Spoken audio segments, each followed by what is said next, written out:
Usa ka gituohang eksplosibo na palgan sa tunga sa dalan sa usa ka barangay sa Talakag, Bukidnon. Samtang tulo ka eksplosibo nga wala kabuto na recover duol sa usa ka balay sa Midsayap, Cotabato. Ang detalye sa report ni James Paulo Yap. Dali nga girespondehan sa Talakag Municipal Police Station ang tawag sa usa ka concerned citizen kalabot sa usa ka gituohang eksplosibo nga napalgan sa tunga sa dalan sa sitio Kawayan, Barangay Liguron, Talakag, Bukidnon.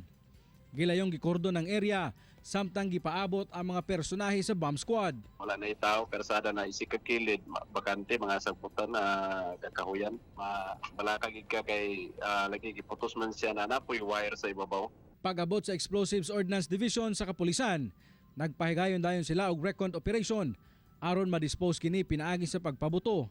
Dili pa sab kuno makumpirma kung usa kini ka improvised explosive device tungod nagpahigayon pa sila og post-blast assessment. Blanco pa sab ang Talakag Police sa mga posibleng nagbili niini tungod wala na kuno sila na monitor nga kalihukan sa 8 grupo sa maong lugar. Nagpasalamat sab sila sa mga residente nga nagpakabana og nag-report kanila. Sebab karon wala pa sir, nagpadayon pa atong investigation kay pag natagaw kinsa gito na dili pa sa nato makuan gyud ma-determine og IED ba siya o dili kung di ito mahuman ang kuan sa findings sa EUD.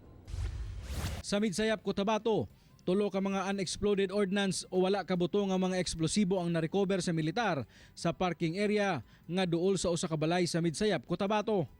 Sa investigasyon, samtang nagpahigayon ang Ministry of Social Services and Development kon MSSD BARM kauban ang mga militar og validation ug identification sa mga damaged property tungod sa nahitabong rido.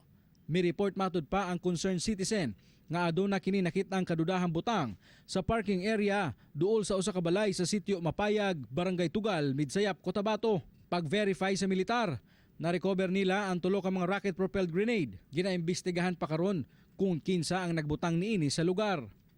Sa karon, anaa sa kustodiya sa 34th Infantry Battalion ang mga unexploded ordnance alang sa proper disposal. Kauban si Jaybert Pairat sa kamera. Ako si James Paulo Yap para sa At Home with GMA Regional TV.